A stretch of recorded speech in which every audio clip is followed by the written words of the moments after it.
YouTube? Snake Dog. Salute. Today I want to hit at you about some little. Understand it's different types of convicts. Well, it's different types of incarcerated individuals. Let's put it that way. You know, you got inmates, you got prisoners, and you got convicts. And even amongst the convicts, you got different mindsets. You got those people, like I spoke of on my last video, that want to come and just do their time. Right? That's all you want to do is do your time. But then you got that certain small group of people that come and they strictly want to be the best at what they are. And like, say for instance, you know, you got the blacks, they want to be warriors. You know what I mean? Certain blacks just want to be the best warrior they can be. And Mexicans, they want to be Aztec warriors. You know what I mean? The Latin brothers, they want to be Aztec warriors. The whites, they want to be, you know, Slavic warriors, Vikings. They want to, just the best of what their race entails as far as battle, they want to be. Now, when I say that, people need to understand that most cars on the higher level are treated like military. Like, it's not like for people to think that people are just in there fighting each other back to back, and it's not like that. Most times it's more strategic. It's not like people are just going all, you know, oh, let's go have a war. Nah, that shit is planned. That shit is thought about first. It's not just, oh, I'm gonna go take off. Nah, that's not how it works. You know, first of all, there's a lot of books, there's a lot of studying, there's a lot of preparation. There's mandatory workouts for physical preparation, you know, burpees and every time you go to the yard, mandatory workout, you know what I mean? If you're in ad tech, it's definitely mandatory workout, definitely mandatory studying, mandatory studying. That's when I did most of my real studying, was in the shoe. And I'm talking about studying strategy. I'm talking about Sun Tzu's Art of War. I'm talking about Robert Greene's The 48 Laws of Power, 33 Strategies of War, Behold the Pale Horse, The Real History of the United States by Howard Zinn. These are the type of books that we're studying, and many, many more. Body charts and, you know, all kind of other stuff that prepare us mentally. And then psychology books like the 33, like the Art of Seduction and Psychology 101 even, because these books prepare you mentally for what you're about to do or what you're going to get into or what you're going to be around. And the same thing like the military, they prepare their soldiers. They teach strategy, they teach battle tactic, you know. And then now I'll share a little story with you guys. I'm not going to share none, and I'm not going to include any names or races. I'll just tell you how the incident happened. Because I don't want to incriminate nobody, even though it's already happened. Years ago. But, you're out on the yard on a normal day on a level 4 180 design prison. And, everybody doing their stuff. You know, we up at the bars, working out, doing our stuff like we supposed to. And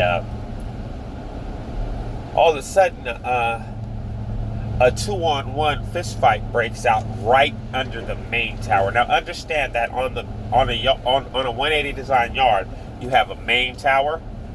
That's the guy with the main gun who's supposed to be watching the yard. And then 4 buildings on the yard have many towers in them. They have guns too. But then the 4 buildings on this specific yard all have guns too. Right? But the main tower is the one who's watching the yard actively, who makes a call for all the others to come to the thing. Right? So, all of a sudden a 2-on-1 fight breaks out right under the main tower. Like right there in front of them. So this is unusual to some people. But to some people, not so much. Right? because now that's drawing the attention of everything. So there's 201 fights going on. Everybody's, everybody on the yard is looking towards this 201 fight because it's an incident happening and they're not stopping, right? Now, way on the other side of the yard, which is easily the size of 2 football fields, easily, there's 2 individuals laying on the ground, and this is after it all clears up. No, I'm sorry. After it all clears up, there's 1 individual laying on the other side of the whole yard when they say resume, and he don't get up. So basically what happened was that this 2-on-1 fight was a distraction. While everybody was watching this fight, one person was over there quietly killing that one person, the other person. So the death was accomplished like it was supposed to be, and the guys went to the hole for 10 days for the fight and came back like it was nothing, and they could never link the 2 together. So they couldn't accuse or charge these other guys with accessory because they couldn't link them. They had no idea. Nobody could actually. Some people could tell you what happened, and they looked at tape later and got the guy who did it or whatever. You know what I mean? But they couldn't link that it had happened in audience or there was any kind of coercion together. So that's what I'm saying. Is like a lot of times stuff doesn't just happen. And people can go years thinking that they got away with some stuff, and then it comes back later. I'm saying it's a cold game, man. For on the good side, like I feel myself personally, it creates a very strong mind.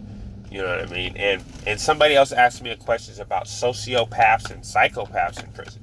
Yes, there are sociopaths and psychopaths, and I will believe that a sociopath would be closer to the top of the food chain than a psychopath, because a psychopath is just gonna act. You're crazy. A sociopath is more determined, more focused, in my opinion. I would have to look at the definition, but I believe I know what they both mean properly. And a sociopath is going to be more smart about it. A sociopath would probably have a psychopath doing his dirty work. That's in some of those books they read. They made us read. But yeah, some of these guys are way smarter. I believe that if you took a unit worth of men fresh out of boot camp and take the same amount of men, a unit fresh out of the prison, and give them the same training, military training, I don't only think it'll be close to the same, but I think that the men from in prison would be much more effective. I think that the weapon training would be different. That would be an improvement. But other than that, the instinct of the dudes that have already chosen that side of the life, the warrior side of the life, it's just I don't think it's too close to being matchable. So that's a little bit of a story. I hope you guys like the content.